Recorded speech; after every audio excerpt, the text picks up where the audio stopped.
Everyone, and welcome back.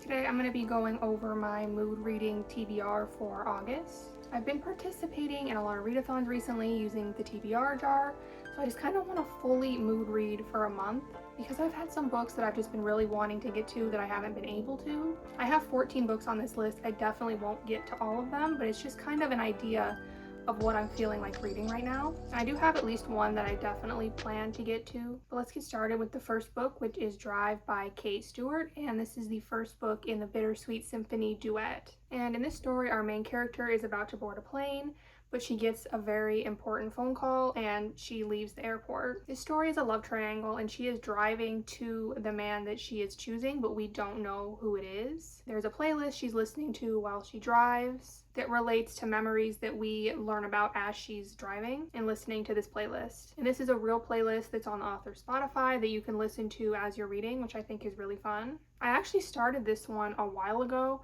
and I never finished it, not because I didn't like it. I actually was having a good time, but I'm pretty sure this is the one I picked up in between The Wolf King and The Night Prince, because I usually don't like to read books and series back to back. That doesn't usually work best for me, but in that series I definitely wanted to, so I got like 50 pages into Drive, put it down because I could not stop thinking about The Night Prince. But I definitely was enjoying this and I do want to try it again. But this is a contemporary romance. It sounds really different from any other that I've read. I love the idea of listening to the playlist along with our character to learn about her and about her past, about these men. I love that she's driving to whichever one and we don't know who. This just sounds like a really fun book that will be different and be a bit of a break from what I usually read. And I've just been thinking about how I want to get back to it ever since I put it down the first time. The second book is The Night and the Moth by Rachel Gillig, and this is the first book in the Stonewater Kingdom duology. And in this one, our main character Sybil receives visions from 6 unearthly figures called omens. And she is able to predict terrible things before they happen, so people travel from all over to learn about their futures. A mysterious knight shows up. He has no respect for Sybil's visions, but when Sybil's fellow diviners start to vanish, she has to turn to this mysterious knight for help. This is a gothic romantasy duology. I'm really hoping to get to this one in August because the second book I believe comes out in September, and so I want to know if I want to get that one. I have read and loved both books in the Shepherd King duology by Rachel Gillig, so I have high hopes that I'm going to love this one as well. I've heard there's a great gothic atmosphere, there's a talking gargoyle. It sounds like something I would really love. I love the atmosphere in the Shepherd King, I love the magic, and I love the characters, so I'm hoping that it will be the same for this one. The third book is The Stolen Heir by Holly Black, and this is the first book in the Stolen Heir duology. And this is set 8 years after the Battle of the Serpent that took place in the Folk of the Air trilogy. This one is connected to that. It's a spin-off following Jude's younger brother Oak. But in this one, we have Lady Nor, who is in the north using an ancient relic to create monsters to exact her revenge. And Surin, the child queen of the Court of Teeth, is the only one who has any power over her mother, Lady Nor. But Surin has fled to the human world where she is living feral in the woods. She believes that she's been long forgotten until one night the storm hag Bogdana chases her through the streets and she is saved by Oak. Surin was once promised to Oak, and she has resented him for years. Oak is on a mission that will lead him into the north, and he wants Surin's help. This is a YA fantasy romance duology. It is a spin-off of The Folk of the Air. I would recommend reading that one first if you plan to read that one. But if not, I think this one can be read on its own. I recently finished The Folk of the Air, and I've been really wanting to continue on in this world. I really want to be back in this world with these characters. I love the writing in The Folk of the Air. I'm assuming this is going to have that same beautiful writing style. I love the fae in this world. They're like cruel, mischievous type of fae. There's all different kinds of fae. I liked what we did see of Oak in the original trilogy, and I'm excited to read his story. Number 4 is The Bone Dagger by Clara Rhodes, and this is the first book in the Out of Darkness series. I'm not sure how many books there will be, but in this one we have Helena, who has lived her life in secrecy because she has the blood of a hell god in her veins. Tragedy shatters her family, the heir to the throne is lost. Helena is exiled, and her power is now a beacon to enemies that would like to see the world burn. Beyond the Ashcliff Mountains await monsters and darker forces who want to get a hold of her power. She is captured by Theodon, the feared captain of a mysterious legion, and she is thrown into a war that goes far beyond her imagining. Theodon is hoping to unlock Helena's power in order to win the war. But in order to do so, he needs to find the bone dagger, which is an ancient relic that binds mortals, beasts, and gods alike. But the price of using the bone dagger would be Helena's mortal life. This one is a dark romantasy. Like I said, I don't know how many books there will be. My only concern with this one is this first book just came out in July, so there probably will be a decent wait on the next book. But I saw monsters and dark romantasy and I was immediately interested. Those tend to be my favorite type of fantasies. I'm really intrigued by her power and by this bone dagger. I just have a really good feeling about this one, so I am hoping to get to it, even though I'll probably have to wait a while for the next. Number 5 is Conform by Ariel Sullivan, and this is the first book in the Reform series. Centuries after a catastrophic world war nearly wiped out humanity, a city rose from the ashes ruled by an elusive and technologically advanced group called the Ilum. And Emmeline is living in limbo, working a job where she is sorting ancient human art for destruction and waiting to be selected as a mate for a procreation contract. Many look forward to being selected, but Emmeline does not. She doesn't like that people's worth is being based on their genes, their health, their ability to have kids. But Emmeline is chosen, and her mate is a member of the Ilum named Colin, who has secrets of his own. It's the first time that an Ilum has taken a mate in decades, leaving everyone baffled as to why Emmeline was chosen. She's swept into the dangerous game of courting and the lavish lifestyle that comes with it, and one wrong move can mean elimination. And the more she becomes embroiled in this lifestyle, the more she sees the dark underbelly and the rise of a secret rebellion. And to make matters worse, she starts to fall for one of the rebellion leaders, Hal. This is a dystopian romance series. There's only one book in this series out right now, but there is a prequel series for this. There's one book out in that as well called Beneath. I've been hearing a lot about this book and a lot about its prequel, so I really have been wanting to get to them. I've only just started getting into dystopian, but I've really been loving it and wanting to read more. Number 6 is Summer of Sacrifice by J.L. Vampa.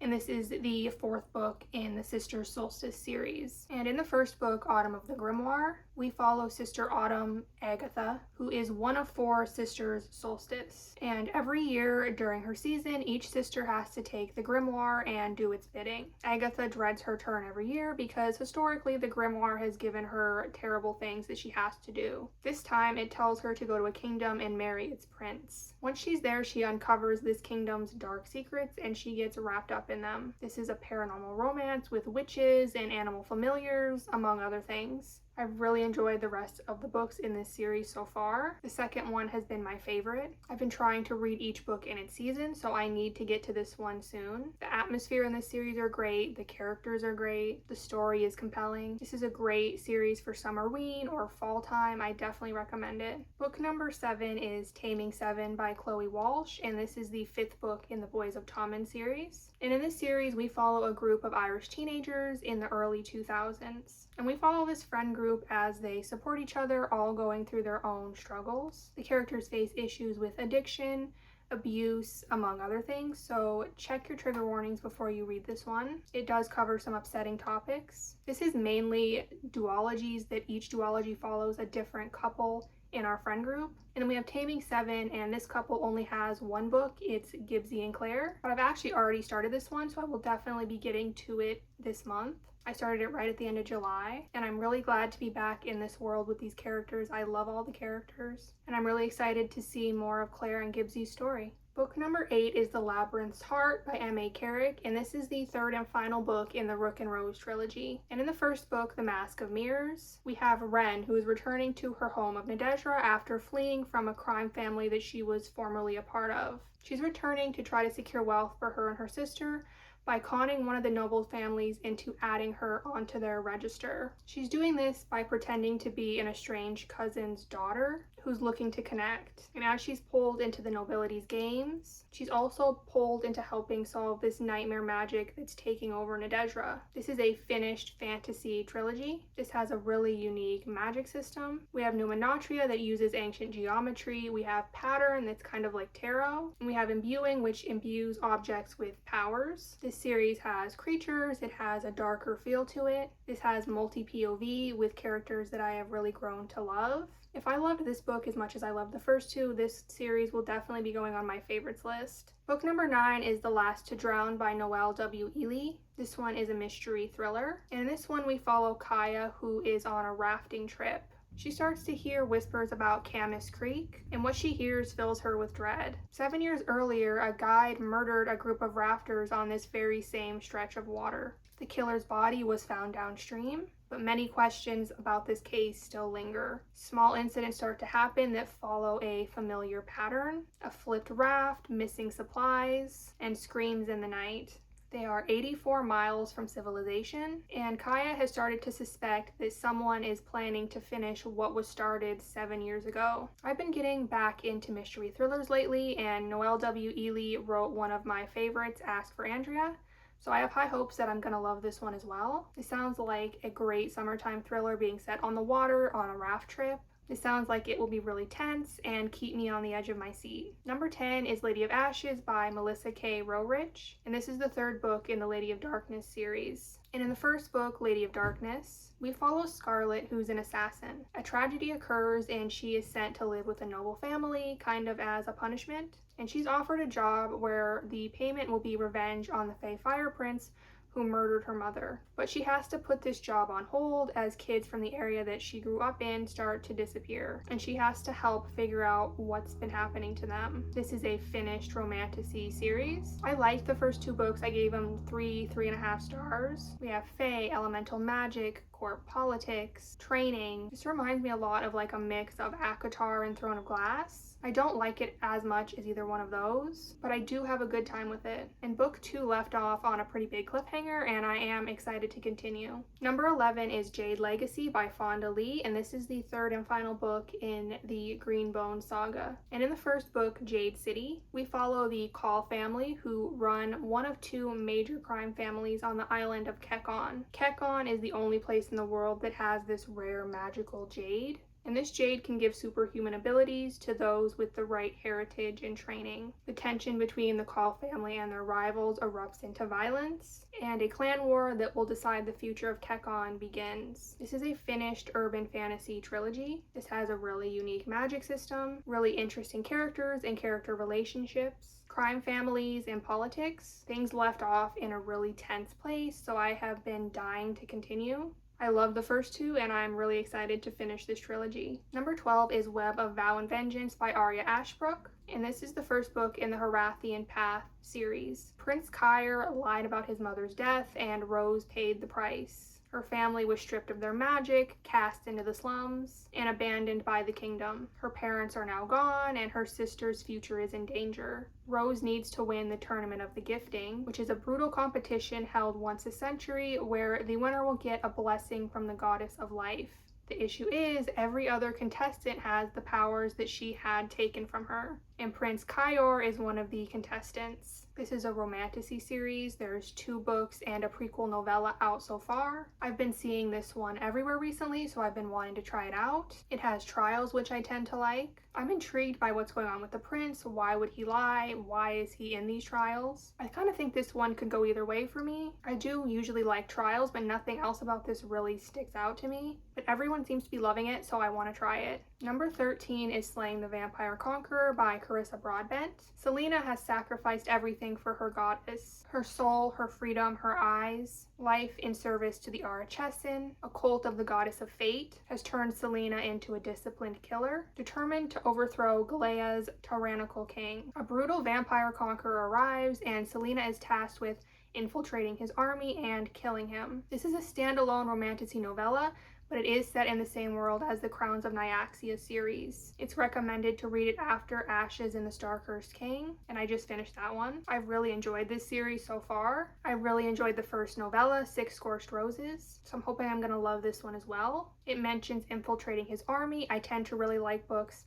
with spying and infiltrating and deception. I love vampires. It says she becomes his seer, which I think could be really interesting, and I just look forward to continuing on in this world. And lastly, number 14, we have Tower of Dawn by Sarah J. Maas, and this is the 6th book in the Throne of Glass series. And in this one, we follow Selena Sardathian, who is an assassin, and she was captured and sent to Endervere Prison, where she is meant to work in salt mines for the rest of her life.